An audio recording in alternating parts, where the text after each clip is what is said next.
어, 오늘은 너 하나님의 사람아, 너 하나님의 사람아 이런 제목으로 하나님 말씀 나누도록 하겠습니다.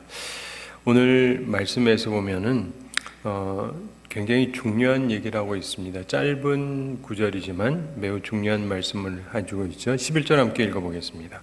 오직 너 하나님의 사람아 이것들을 피하고 의와 경건과 믿음과 사랑과 인내와 온유를 따르며. 아멘. 방송실에서 발륨 조금만 더 올려주세요. 여기서 보면은 핵심적으로 하나님의 사람아 이렇게 얘기하고 있습니다. 오직 너 하나님의 사람아.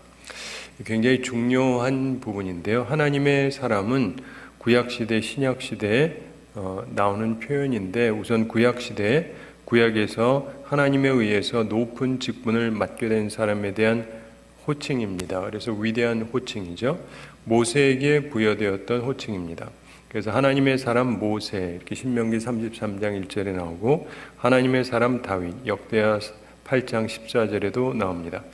또한 이후에 엘리야를 비롯한 선지자들을 일컫는 용어로 사용이 됩니다. 그래서 이 하나님의 사람 굉장히 중요한 그 단어가 되겠습니다. 저기 발륨 조금만 더 올려주세요.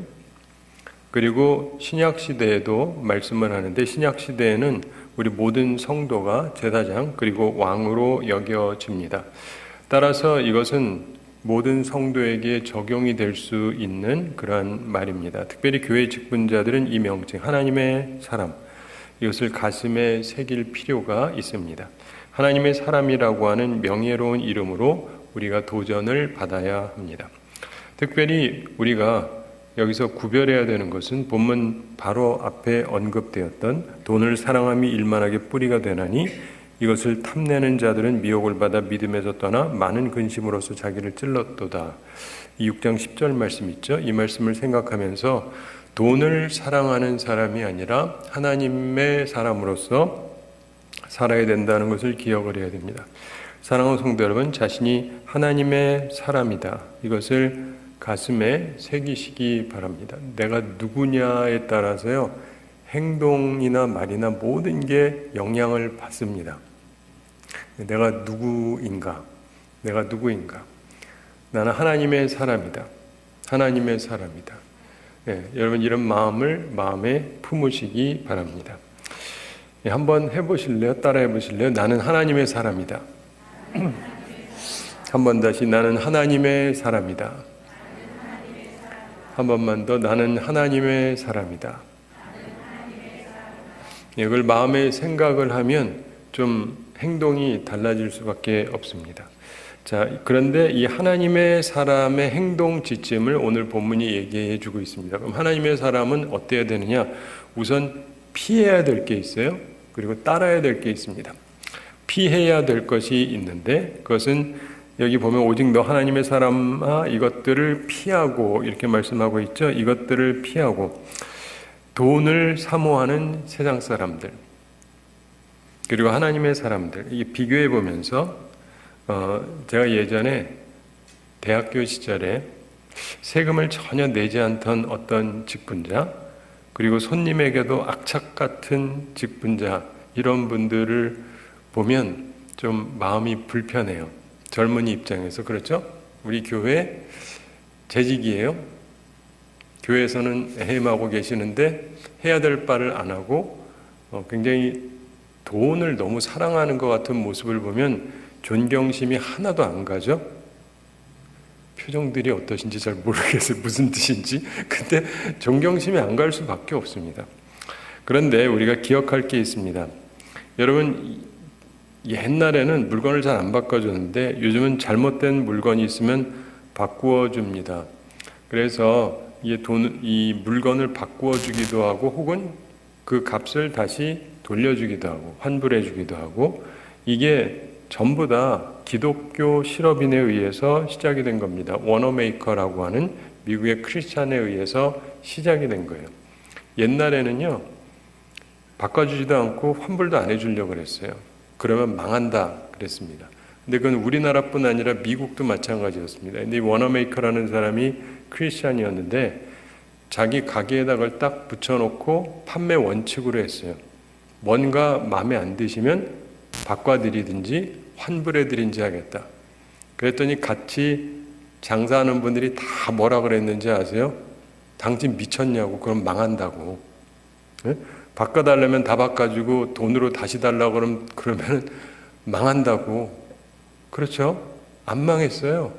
그걸로 엄청나게 잘 됐습니다. 그 당대 최고의 부자가 됐어요. 왜냐하면 믿을 만한 사람이 됐기 때문에. 그러니까 이게 바꿔주겠다 혹은 환불하겠다, 이거는 내 제품에 대한 자신감이에요. 자신감이죠. 그래서 그걸 하기 때문에 엄청나게 부자가 됐습니다. 그 이후에도 미국은 그 전통을 갖고 있기 때문에 미국에 가면 많은 곳들이 그래요. 월마트라는 데가 미국에서 제일 큰 마트인데, 우리나라 이마트처럼 이마트가 앞선 게 아니라 월마트가 앞선 것을 우리나라 이마트라고 따라가는 거예요. 참고로. 근데 월마트가 세계에서 제일 큰 그런 회사 중에 하나인데 한때 제일 컸습니다. 근데 거기도 우리 크리스찬이 시작한 거예요. 교파 중에서 어디였을까요? 우리 쪽입니다. 우리 쪽이 어디예요? 장로교라는 거 모르시나? 미국 장로교에 속한 분이 그렇게 한 거예요. 하면서 이분도 그냥 정책이 그래요. 바꿔달라면 바꿔주고 환불해달라면 환불해주고, 리슨만 있으면 돼. 영수증만 있으면. 이유도 안 묻습니다. 그냥 바꿔줘요. 거기를 가잖아요. 따로 아예 이렇게 만들어놔가지고 줄이 서 있어요.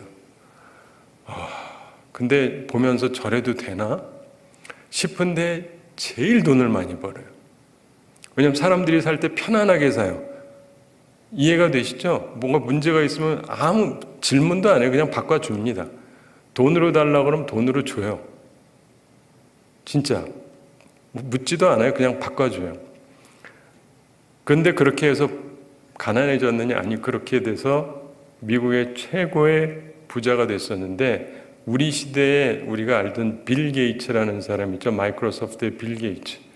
이분이요, 사실은 그 월마트의 창업자하고 그걸 하던 분이 살아있는 동안은 그분을 절대 따라잡지를 못했습니다. 얼마나 돈이 많은지. 근데 그분이 돌아가시면서 빌 게이츠가 1등이 된 거예요. 왜 1등이 됐느냐?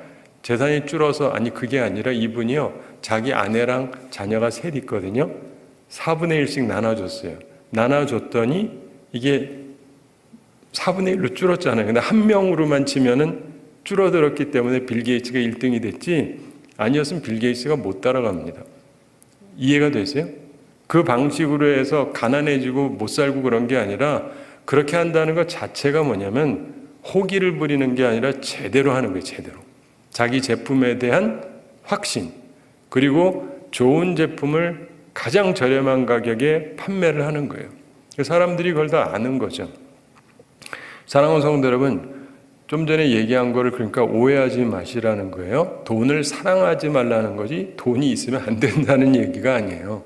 하나님의 사람 중에 엄청난 부자들도 꽤 많이 있었어요. 근데 정말 중요한 거는 이 사람들은 돈을 추구했기 때문에 그래가지고 잘 되고 이런 게 아니고, 하나님 앞에서 바르게 살려고 노력을 했는데 그랬더니 부가 따라왔다, 이런 얘기예요. 이해가 되시죠? 그러니까 우리나라나 주변에서 이상한 사람들만 보고 돈 벌려면 절해야 돼, 그런 이상한 케이스 따라가지 마시고 제대로 해서 하나님 뜻대로 살아서 잘된 사람들을 보고 배우세요. 그러면 잘 됩니다. 우리나라에는 그런 경우가 별로 없어가지고 예를 들 분이 별로 없어요. 그러니까 여러분이 그런 예가 꼭 되시고 여러분의 자녀들이 그런 사람들이 꼭 되면 정말 좋겠습니다. 자, 그런데 피할 건 피하고, 그런데 이제 따라야 될 게 있습니다. 따라야 되는데 이거는 추구한다, 이런 뜻입니다. 피하는 것과 정반대죠. 이걸 추구해야 돼요. 쫓아가야 됩니다. 여러 가지가 나오는데 첫째로 의를 얘기하고 있죠. 오직 너 하나님의 사람아 이것들을 피하고 의와, 이렇게 얘기합니다. 의라고 하는 것은 디카이오시네라고 해서 하나님의 위대한 특성입니다. 바른 길, 변하지 않는 바른 목적, 그게 바로 의죠. 사람과 하나님 양편에 마땅히 치러야 될 것을 주는 것이 의입니다. 그래서 하나님에게, 그리고 내 옆에 동료들에게 내가 할 바를 행하는 것이 의입니다.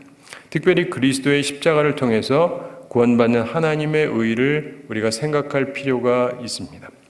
마태복음 5장 6절에 보면 의에 줄이고 목마른 자는 복이 있나니 저희가 배부를 것이며 그랬죠. 의를 추구해야 됩니다. 그러면 배부를 것이다. 만족함을 얻을 것이다. 우리들이 살아가면서요, 의를 따라 살아가야지 불의를 따라가고 불의를 추구하고 그러면 안 됩니다. 두 번째로 경건을 따르라고 얘기합니다. 의와 경건과 이런 말씀을 하죠. 유세베이아라고 해서 하나님 앞에서 사는 생활을 경건이라고 얘기합니다. 피조물이 창조자 앞에서 가져야 될 바른 공경의 자세입니다. 그래서 좋은 예배, 이게 경건이에요. 하나님을 기쁘시게 하는 것. 신명기 33장 8절에 보면 레위에 대하여는 일렀으되 주의 둠밈과 우림이 주의 경건한 자에게 있도다, 이런 말씀이 나옵니다. 둠밈과 우림, 빛과 온전함이란 뜻인데 하나님의 뜻을 물을 때 제사장이 사용하던 것입니다. 그래서 우리에게 이 경건함이 필요한 것이고, 또한 시편 4장 3절에서 여호와께서 자기를 위하여 경건한 자를 택하신 줄 너희가 알지어다, 이렇게 말씀하죠. 하나님께서 자신을 위해서 어떤 사람을 택하신다고요? 경건한 사람. 하나님께서는 경건한 사람을 택하십니다.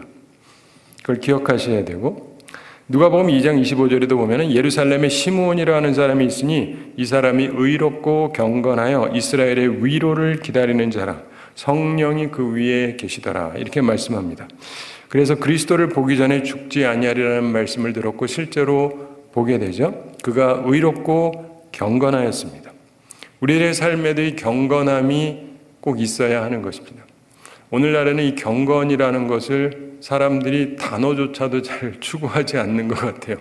우리나라 옛날에 신학교에서 경건이라는 단어를 썼는데 요즘엔 그런 말 잘 안 써요. 그리고 영성 이런 표현을 쓰는데 우리에게 꼭 필요한 게 경건입니다. 경건을 놓치시면 안 됩니다. 세 번째로 믿음을 추구해야 됩니다. 의와 경건과 믿음과 이렇게 얘기하죠. 믿음이라고 하는 것은 피스티스라고 해서 하나님을 공경하는 것입니다. 언제나 어떤 상황에도 하나님 앞에 충성하는 것, 이게 믿음이에요. 그리스도를 구주로 믿는 것을 또한 뜻하기도 하죠. 히브리서 11장 6절에 보면은 믿음이 없이는 기쁘시게 못하나니 하나님께 나아가는 자는 반드시 그가 계신 것과 또한 그가 자기를 찾는 자들에게 상 주시는 이심을 믿어야 할지니라, 이렇게 말씀했지 않습니까? 우리가 믿음이 있어야 돼요. 그래야 하나님을 기쁘시게 할 수가 있습니다. 그리고 하나님이 계시다는 사실을 확연하게 믿고, 그리고 그분을 찾는 자에게 상 주시는 분이시다, 이걸 믿으셔야 돼요. 오늘 내가 수요일에 주님 앞에 나왔다, 이렇게 주님 앞에 나오면 주님께서 상을 주실 것이다, 믿어야 돼요. 그래야 하나님을 기쁘시게 합니다. 자, 그 다음에 사랑을 추구하라고 말씀하죠. 사랑은 우리 잘 아는 아가페를 뜻합니다. 무조건의 사랑을 뜻하는데 요한복음 15장 9절에 보면은 아버지께서 나를 사랑하신 것 같이 나도 너희를 사랑하였으니 나의 사랑 안에 거하라, 예수님이 하셨던 말씀입니다. 우리에게는 이 사랑이 항상 필요한 것이죠. 로마서 12장 9절에는 사랑엔 거짓이 없나니 악을 미워하고 선에 속하라, 이렇게 말씀합니다. 사랑에는 거짓이 없죠. 네, 사랑에는 거짓이 없습니다. 우리는 그것을 추구해야 돼요. 거짓이 아니고 진실을 추구해야 되는 거죠. 그게 사랑입니다. 로마서 13장 10절에 보면은 사랑은 이웃에게 악을 행치 아니하나니 그러므로 사랑은 율법의 완성이니라, 이렇게 말씀합니다. 우리가 사랑을 추구해야 됩니다. 그래서 주변 사람에게 악을 행하지 말아야 됩니다. 그렇게 사랑하는 것이 곧 율법의 완성이라고 말씀을 합니다. 예수님께서는 율법을 폐하러 오신 것이 아니라 율법을 완성하러 오셨다고 말씀을 하시죠. 그러시면서 구약에 있는 이웃사랑, 하나님 사랑, 이거는 기존에 있던 사랑이고, 예수님의 제자들에게 내가 너에게 새 계명을 준다고 그러죠. 그러면서 그 새 계명이 뭡니까? 너희가 서로 사랑하라. 이 얘기는 우리끼리 서로 사랑하라는 얘기예요. 여러분, 저 사랑하셔야 돼요. 싫어. 그러시면 안 돼요. 저도 여러분 사랑해야 되고. 그게 새로운 계명이에요. 뭐 하나님만 사랑하고 이웃만 사랑하고 우리끼리는 대면대면하고 그러는 게 아니라 예수님이 주신 계명이 너희끼리 진짜 뜨겁게 사랑하라. 그래야 세상이 너희가 내 제자인 줄 알 거라 그래요. 그렇지 않습니까? 교회인데 목사님과 교인들하고 서로 뜨겁게 사랑해야 사람들이 예수 믿는 사람들은 저렇구나 라고 느끼지 않겠습니까? 그게 우리한테 필요한 것이고 우리가 추구해야 되는 것입니다. 그 다음에 5번째로 인내를 말씀하고 있죠. 인내라고 하는 것은 휘포모네라고 해서 지구력을 뜻합니다. 근데 온갖 일에도 불구하고 세상을 이기는 덕, 고난을 견디는 것인데 실제 생활에 관한 덕입니다. 누가복음 8장 15절에 보면 좋은 땅에 있다는 것은 착하고 좋은 마음으로 말씀을 듣고 지키어 인내로 결실하는 자니라 이렇게 말씀합니다. 사랑하는 성도 여러분, 마음밭들이 있는데 농부가 씨를 뿌리잖아요. 주님께서 우리에게 좋은 말씀을 주시는데 내가 어떤 마음이어야 되느냐? 좋은 땅이어야 돼요. 옥토와 같아야 되는데 그렇다라고 하는 것은 착하고 좋은 마음으로 말씀을 받아야 돼요.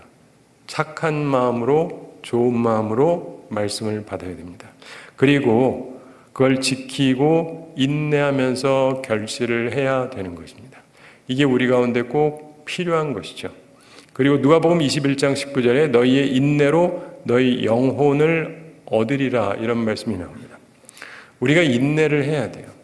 그리고 야고보서 1장 4절에서도 인내를 온전히 이루라. 이는 너희로 온전하고 구비하여 조금도 부족함이 없게 하려 함이라 이렇게 말씀합니다. 인내가 참 필요한 것인데 그래야 우리가 온전하고 구비되어서 이 군사로 치면은 무장이 제대로 된 것 이런 걸 뜻하는 건데 그래서 조금도 부족함이 없게 하려 함이라.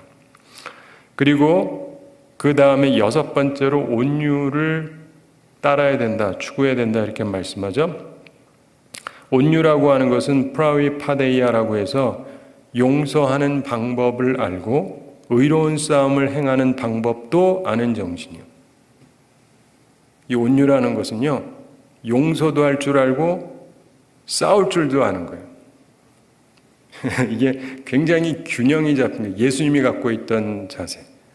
마태복음 5장 5절에 보면 온유한 자는 복이 있나니 저희가 땅을 기업으로 받을 것이며 이렇게 말씀을 했죠. 우리가요, 화낼 때 화내고 참아야 될 때 참아야 돼요. 근데 많은 사람들이 참아야 될 때 화내고 화를 내야 되는데 가만히 있어요. 비겁하게. 이러면 안 돼요. 온유하다는 것은 그냥 멍하니 있는다는 뜻이 아니에요. 그게 온유라는 게 아니에요. 멍청하다가 온유하다가 아니에요. 감정 조절이 제대로 되는 상태를 온유하다고 하는 겁니다. 예수님께서 마태복음 11장 29절에 나는 마음이 온유하고 겸손하니 나의 멍에를 메고 내게 배우라. 그러면 너희 마음이 쉼을 얻으리니 이렇게 말씀하셨습니다. 예수님께서 내 멍에를 메고 나한테 배우라고 말씀하시는데 이 멍에는 나한테 맞는 걸 딱 잘 하고 있으면은 짐지는 게 쉬워져요. 가볍게 질 수가 있도록 만든 게 멍입니다. 그런데 우리에게 필요한 게 예수님의 마음에 있는 것처럼 온유와 겸손이 필요하다는 거예요. 일단 감정 조절이 돼야 돼요. 감정 조절이 돼야 돼요. 그래서 이게 화낼 땐지 참아야 될 땐지 구별해서 적절하게 해야 합당한 것입니다. 또한 겸손함도 필요하죠. 겸손하다는 것은 실력은 갖췄지만 고개를 숙일 줄 아는 거예요. 이게 우리 가운데 있잖아요. 그러면 쉼을 얻을 수가 있어요. 지금 얘기하는 걸 잘 생각을 해보세요. 이런저런 상황을 맞게 되는데 사람들은 눈치만 보는데 우리는 눈치를 보는 게 아니라 분별을 하는 거예요. 그래서 아무도 안 나선다 할지라도 필요하면 화를 낼 줄 알아야 되고 또 모두가 나선다 할지라도 나는 입을 다물어야 될 땐 다물어야 되는 거예요. 이게 구별이 되는 거예요. 그리고 누구 못지않게 탁월하지만 고개를 숙일 줄 알고 이게 있죠? 그러면 쉼이 우리 가운데 임하게 돼요. 이런 걸 우리가 추구해야 된다는 것입니다. 그래서 이런 6가지 이야기를 해주고 있고, 그 다음에 12절 함께 읽어보겠습니다. 믿음의 선한 싸움을 싸우라. 영생을 취하라. 이를 위하여 내가 부르심을 받았고 많은 증인 앞에서 선한 증언을 하였도다. 아멘. 자, 우리 하나님의 사람들이 해야 되는 게 피해야 될 게 있고 추구해야 될 게 있고, 그 다음에 세 번째로 싸워야 된다, 이런 말씀이에요. 이거는 시합하라는 거랑 똑같은 것입니다. 믿음에 뭘 하라고요? 선한 싸움을 싸우라. 그랬죠? 선한 싸움을 싸우라. 아무 싸움이나 막 싸우라고 그러지 않았습니다. 선한 싸움을 싸우라고 이야기한 것이죠. 믿음의 선한 싸움을 싸우라. 여기서 싸움이라고 하는 것은 아곤이라고 해서 시합을 뜻합니다. 올림픽에서 하는 경기 같은 것을 뜻하는 거예요. 그래서 죽이는 전쟁이라기보다는 겨루는 시합이다, 이렇게 보시는 것이 좋습니다. 사도 바울이 달리기를 명확히 이야기하곤 한 적이 있죠. 경주하는 걸 얘기하고 하잖아요. 그래서 그의 관념 속엔 그게 항상 있어요. 그 당시 상황이 또 그랬고, 그러면서 이분에게는 경주하고 시합하고 이러는 것에 대한 생각이 항상 있습니다. 그리고 여기서는 지금 싸움이라는 걸 말하고 있기 때문에 권투라든가 레슬링이라든가 이런 시합을 염두에 두었다고 볼 수도 있습니다. 죽이는 건 아니지만 그런 경쟁으로 볼 수도 있겠죠. 따라서 여기 싸움이라고 하는 것은 의역이지만 맞는 해석이라고 할 수가 있습니다.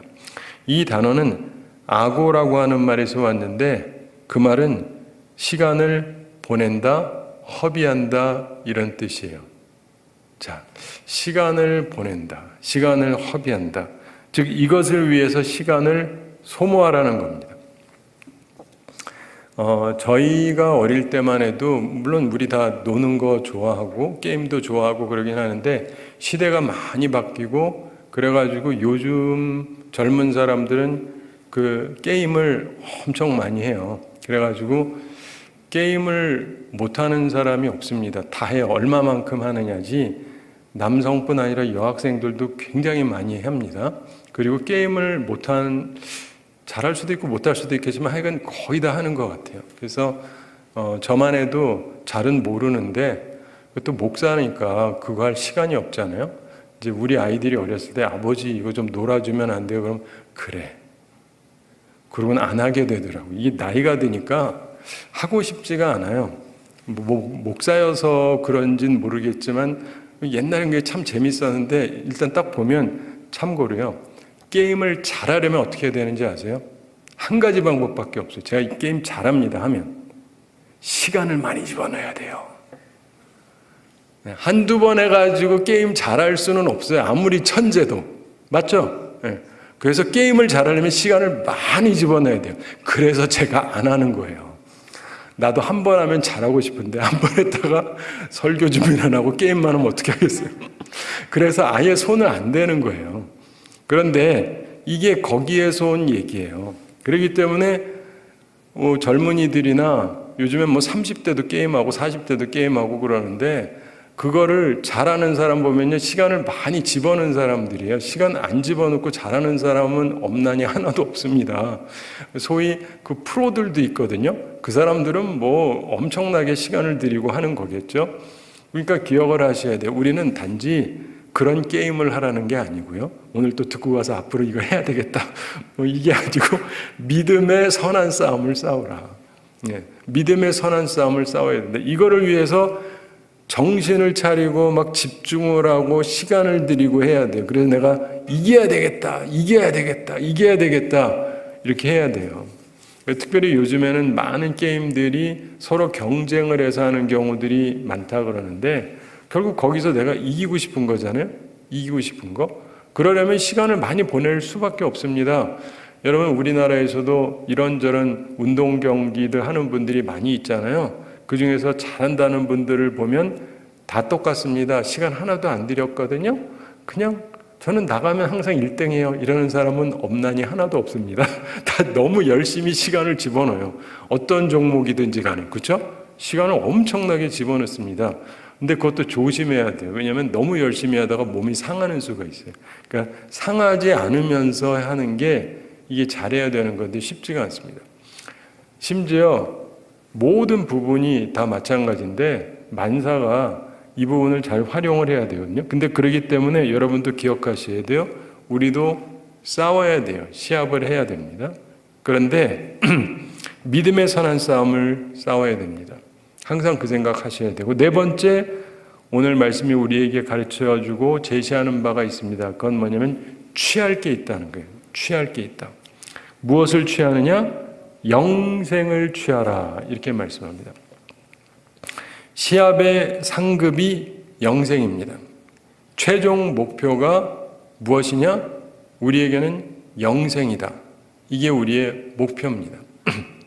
그래서 내가 이를 위하여 내가 부르심을 받았고, 이렇게 말씀하잖아요. 하나님께서 우리를 불러주셨습니다.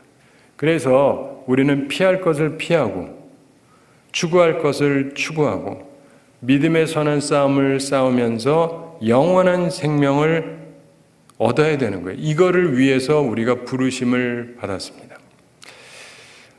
대부분의 사람들이요, 자기가 하는 어떤 부분에서 최고의 상을 받기 위해서 집중을 합니다. 집중을 해요. 그래서 다른 거 좀 내려놓고 거기에 집중을 해요. 여러분, 그 예체능 같은 경우 하는 사람들도 보면 거기에서 잘하기 위해서 일반 공부 다 하면서 하는 게 아니라 일반 공부를 조금 덜 하면서 이쪽에 힘을 기울이는 경우가 많습니다. 안 그러면 잘하기가 어려워요. 어쩔 수가 없이. 그런데 그렇기 때문에 우리가 기억을 해야 되는 것은요, 내가 무엇을 위해 부름받았는지를 잊지 말아야 됩니다. 아까 우리 3번 한 말이 있죠. 우리가 뭐라고요? 누구라고요? 하나님의 사람. 그렇죠. 하나님의 사람으로 우리가 부름받았어요. 저만 그런 게 아니라 여러분도 그렇고 다 하나님의 사람으로 부름을 받은 거예요. 그렇다면 하나님의 부름을 받았는데 우리가 피할 건 피하고 추구할 건 추구하고 그러면서 믿음의 선한 싸움을 싸우면서 취해야 되는 게 영원한 생명입니다. 영원한 생명. 이거를 놓치시면 안 돼요. 예. 그리고 많은 증인 앞에서 선한 증언을 하였도다, 이렇게 말씀하는데 이것은 세례받을 때 예수 그리스도에 대한 공적인 신앙 고백을 가리키는 용어입니다. 그러니까 많은 사람들 앞에서, 믿는 많은 사람들 앞에서 나도 예수님을 따르겠다라고 선언을 했잖아요. 뭐 보통 세례 받을 때도 그렇고 직분자가 될 땐 또 그렇죠. 이번 주에도 어떤 교회에서 목사님이 위임식도 하고 또 여러 직분자들이 직분을 맡고 그래요. 그럼 그게 사람들 앞에서 하는 거잖아요. 예. 목사님도 그렇고 뭐 다른 직분자들도 사람들 앞에서, 물론 하나님과 사람 앞에서 하는 건데 그때 자기가 증언을 하는 거지 않습니까? 그리고 보통 이제 질문을 해요. 이런저런 질문을 하고 그렇게 하겠습니까? 그럼 네, 그런다고요. 그러겠습니다. 그럼 이걸 잊으면 안 돼요. 근데 제가 항상 느끼는 게 뭐냐면 대부분의 사람들이 자기가 무슨 약속을 했는지도 몰라요. 자, 지금 여러분 중에서 직분자들 여러분들 계시죠? 장로님, 내가 장로 때 무슨 약속했는지 기억이 나느냐? 했나? 권사님들 그때 무슨 약속을 했느냐? 하긴 한 것 같은데. 네. 안수 집사님들 무슨 약속을 했죠? 했는데. 대부분 이래요. 무슨 약속을 했는지 기억을 못해요. 그러니 약속을 지키겠습니까? 약속을 기억한다고 꼭 지키진 않습니다. 그렇죠? 내가 약속을 했어도 꼭 지키는 건 아니에요. 근데 무슨 약속 했는지도 몰라요. 근데 지키겠어요? 그리고 무슨 내용은 고사하고 약속을 했는지조차도 기억을 못하는 분들이 많아요. 자기가 그랬나? 네. 이런 분들이 많다고요. 그러니까 자기가 해야 될 거를 못하는 거예요. 자기 기능을 잘 해야 되는데 자기 기능을 못해요. 왜냐하면 내가 뭘 하기로 했는지도 모르니까. 그리고 그냥 남들 하는 대로 따라가는데 그 남이 옆에서 훌륭한 분들이 있으면 또 좋은데 그 다 또 비슷하거든요. 이 사람도 자기가 뭐 하는 줄 모르는 사람. 그 사람 보면서 따라하다 보니까 이상한 일만 하다가 시간만 낭비하는 경우가 얼마나 많은지 모릅니다. 사랑하는 성도 여러분, 우리는 오늘 말씀을 정리하면서 세 가지 생각할 게 있습니다. 첫째, 너 하나님의 사람아. 이걸 생각하셔야 돼요. 우리는 하나님의 사람입니다.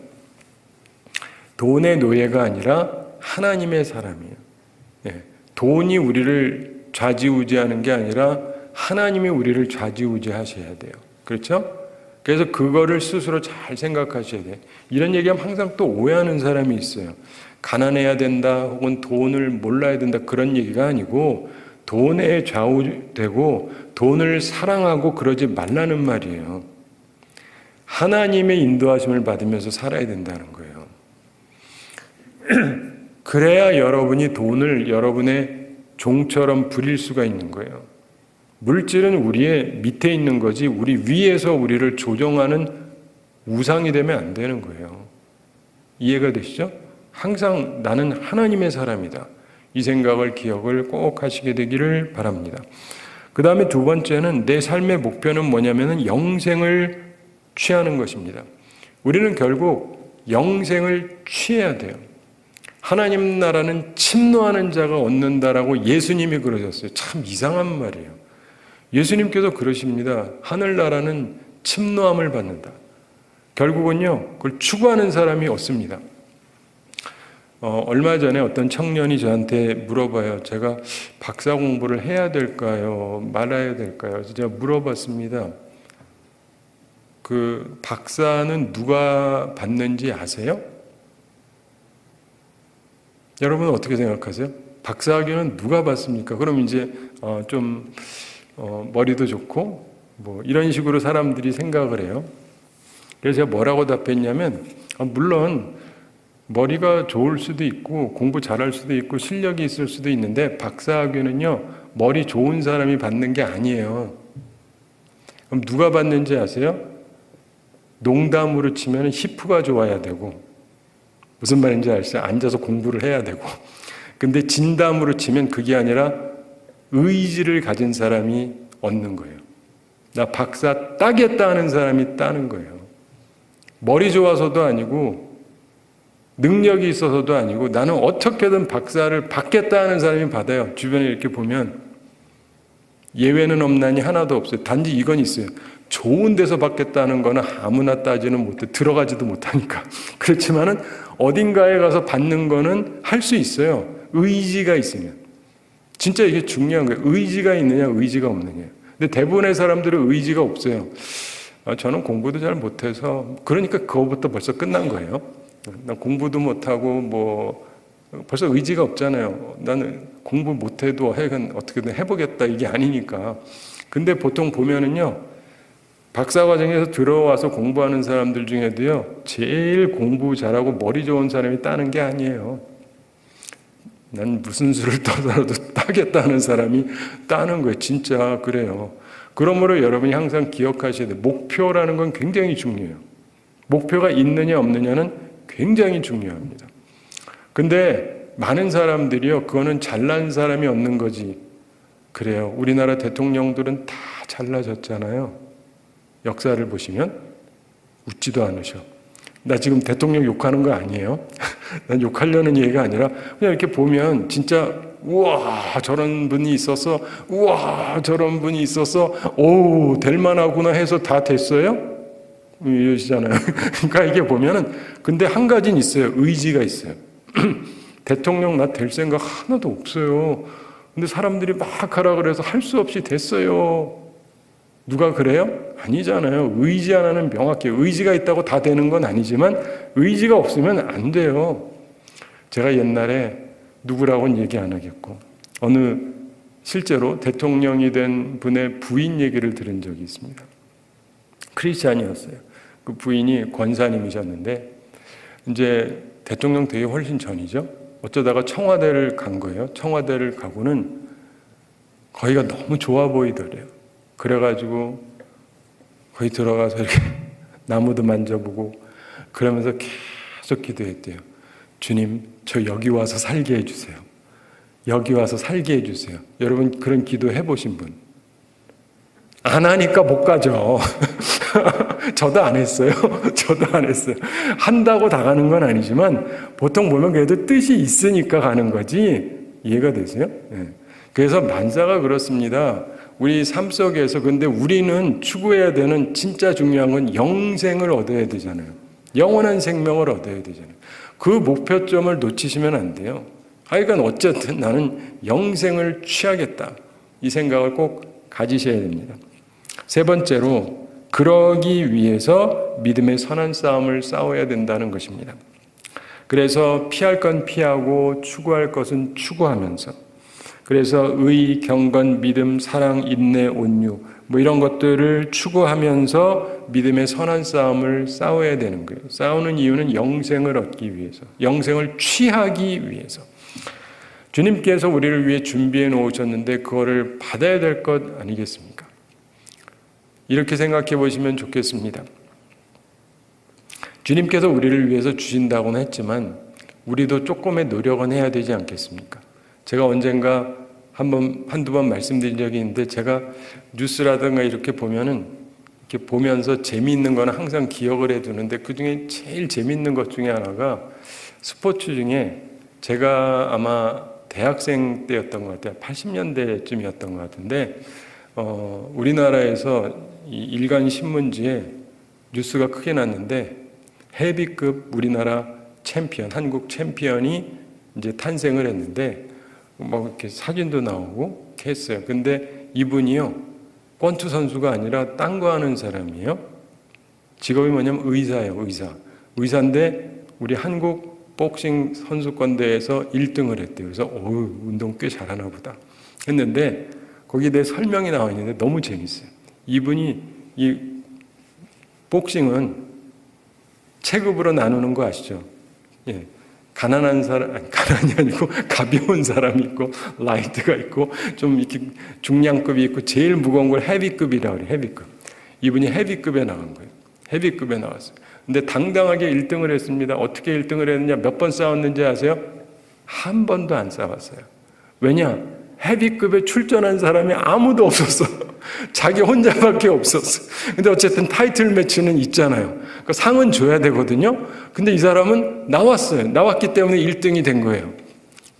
저는 항상 그런 생각을 합니다. 어쨌든 주님이 싸우라 그러면 싸우는 척이라도 해야 될 거 아니에요. 그래야 1등을 주든 말든 하죠. 나오지도 않는데 어찌하겠습니까? 그렇죠? 그러니까 우리가 주님께서 우리를 인도해 주시는데 우리도 최소한의 목표점은 가지고 노력은 해야 될 거 아니겠어요? 그게 우리가 보여야 되는 최소한의 자세라고 저는 생각을 합니다. 사랑하는 성도 여러분, 우리는 하나님의 사람들입니다.